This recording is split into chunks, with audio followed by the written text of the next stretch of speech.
So how could he be reaching into the car if the window is up and there's blood on the glass? It is very clear, even when we just try to bring attention to simply the window, you can see that it is completely up and there is blood going almost to the top of the window. So we thought it was important to address this misinformation that had been put out in public consumption. And again, we do not believe, regardless if the window was up or down, that this shooting was justified. This is clearly a case of excessive force. And the video is there. At this time, you will hear from Attorney Demario Solomon Simmons, who is a close personal friend as well of the Crutcher family. Thank you, Ben.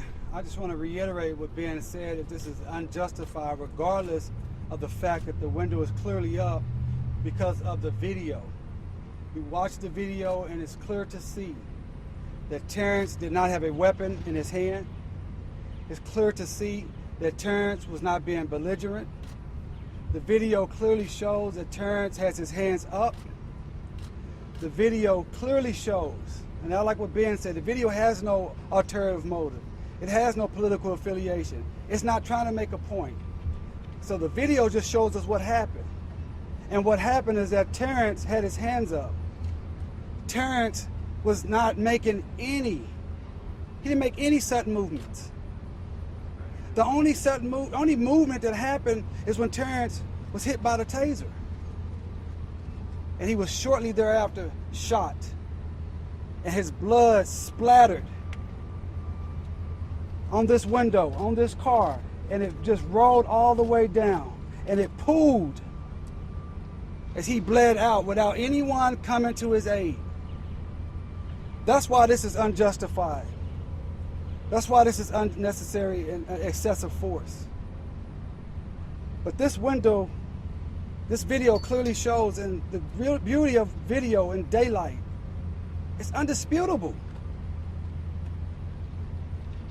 And at this time, I have Attorney Melvin C. Hall. The only comment that I want to make about the undisputed evidence that the window was up was, let's back away from that, in that there was no threat posed to the officers. They were not in danger. In fact, there was overwhelming force that was present there.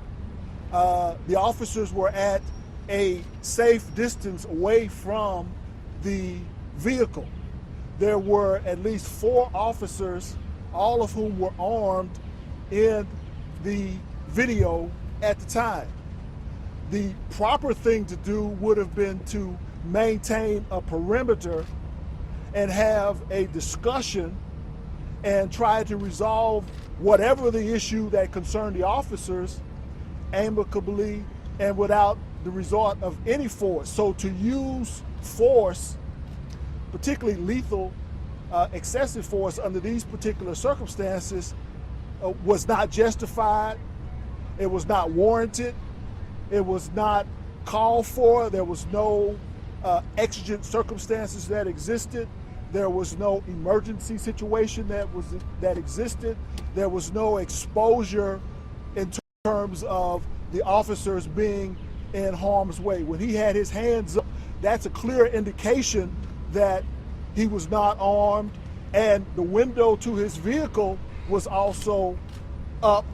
And if you slow the video down and look at it frame by frame, you will see that he is responding to being tased.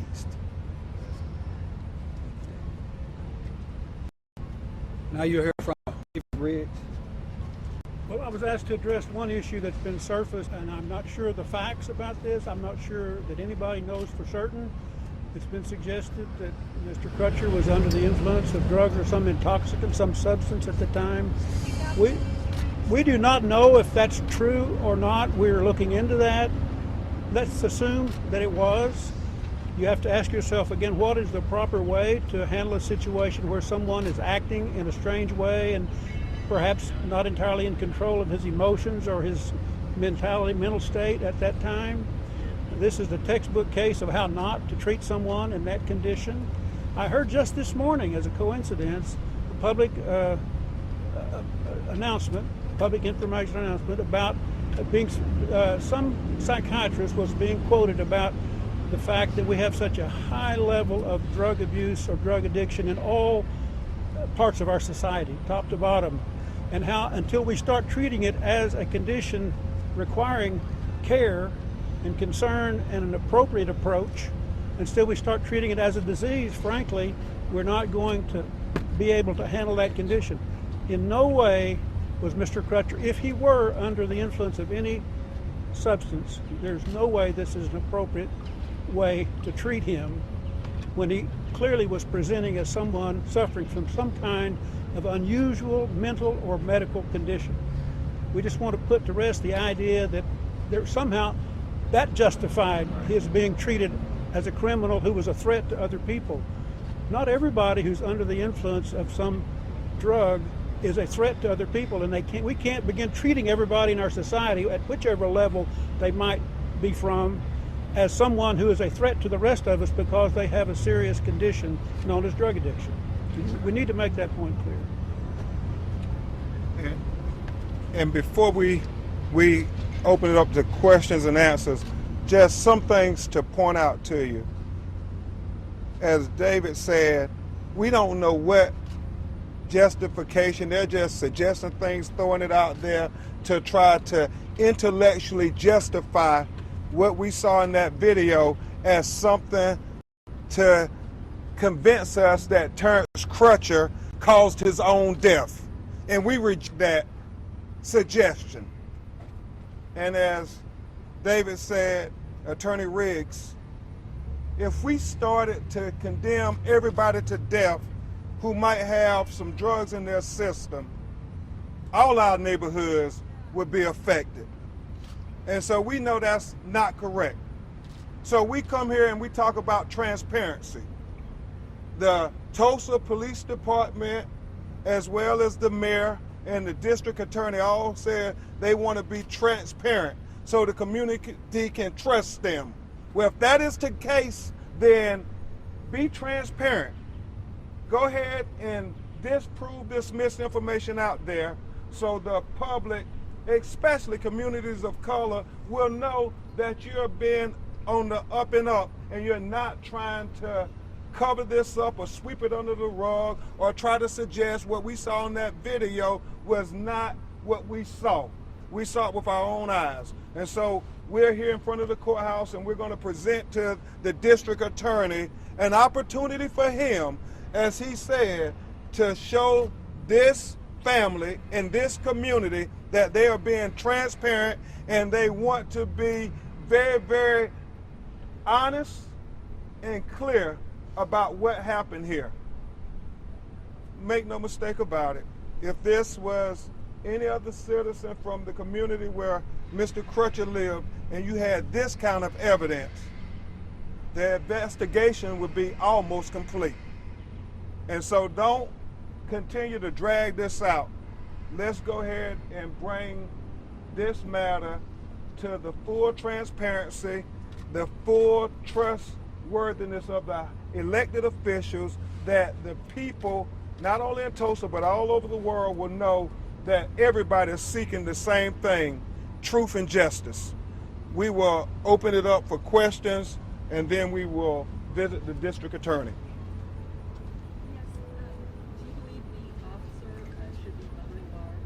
I believe the officer should be held accountable based on what the evidence presents. It is very clear that only the elected district attorney can bring charges in this matter. None of us as the family attorneys or anybody else can do that. Only the elected constitutional officer can bring charges and hold the person accountable for taking the life of another. I will say this, and I'll make it clear. There were several officers on the scene. None of the other officers felt the need to fire their weapons and use lethal force. And there's going to be a lot of commentary on this here, but I think that is some of our best evidence as to why lethal force should not have been employed to take the life of Terence Crutcher, who only needed a helping hand. The only thing they knew when they got on the scene was that his car had broke down. He was walking away slowly with his hands up. He was walking away really slowly. They weren't in danger. As Attorney Solomon Simmons said, it was daylight. They had multiple officers out there. He was not accused of committing any crime. And for the life of us, we don't know why the helicopter police officer thought that he was a big bad dude when they didn't know anything about him.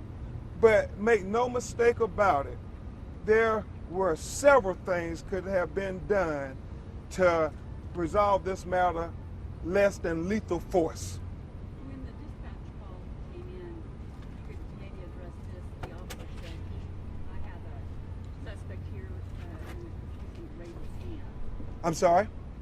On the call into dispatch from Officer Shelby, Yeah. you hear her saying, I have a suspect who is refusing to raise his hand. Well, clearly, Please it's address the camera. clearly, as Attorney Solomon Simmons and I and the lawyers have discussed, his hands were clearly up in the video. It was clearly up. I mean, he kept them up for an extended period of time. And he's walking away slowly. And the officers there are following him. And at one point, the helicopter police officer makes the statement where he has his hands up. So we don't know why she would feel that it was still non-compliance with him not putting his hands up, showing that he clearly had no weapon. And he was not moving in an aggressive manner. He was not moving quickly. And in fact, if you watch the video in real time, he is moving very slowly. I guess I'm a little confused of whether there was some moments before the time that the helicopter shot picked him up. Well, it really doesn't matter, because what you see on that video clearly demonstrates what happened the last moments of his life. And in fact, the witnesses that have come forward to the family have all demonstrated that they were shocked and outraged that he actually was shot. They could not believe it. Their statements were very consistent before the video was released with what they saw happen on the road that day. They said he was complying, and they said, oh my God, we can't believe that they shot him. And it's not every day you see somebody shot and killed in front of you when you're on the highway, especially a person with their hands up, complying. A few more and then we're gonna, Kim. With respect to the family and to Terence Crutcher, and we're talking about transparency. One media outlet is reporting that PCP was found in his car. Have you all heard that? Well, we don't have possession of the vehicle. It's still in the custody of the police department, but we understand that they have put that statement out. And so we want the opportunity for the DA and the state attorney and the police department and everybody to be transparent. Don't put out stuff that would demonize him and try to make him look as if he was doing something nefarious. Put the entire story out. That the misinformation given about the window being down and him putting his hand in the car reaching for something is misinformation. And that's what the community wants, transparency. But let us not be thrown a red herring and to say because something was found in the car, that is justification to shoot him. You know, yesterday in America, we witnessed a person who had bombed a building and injured several people, 29 people in fact, and he wasn't taken down with lethal force. He wasn't killed. So why is an unarmed black man who has committed no crime, who only needs a hand, giving bullets in his lungs? What do you feel is the appropriate charge? Before I answer that, I want to make it really clear that it's undisputed that the officers on the scene had no idea what may be in Terence's car. They had no idea about the previous 911 calls. at that particular moment that he was shot, he was not a suspect for any crime, period. He was not a suspect for any crime when he was shot. But he was treated like a suspect clearly when you watch that video. What do you feel is the appropriate charge?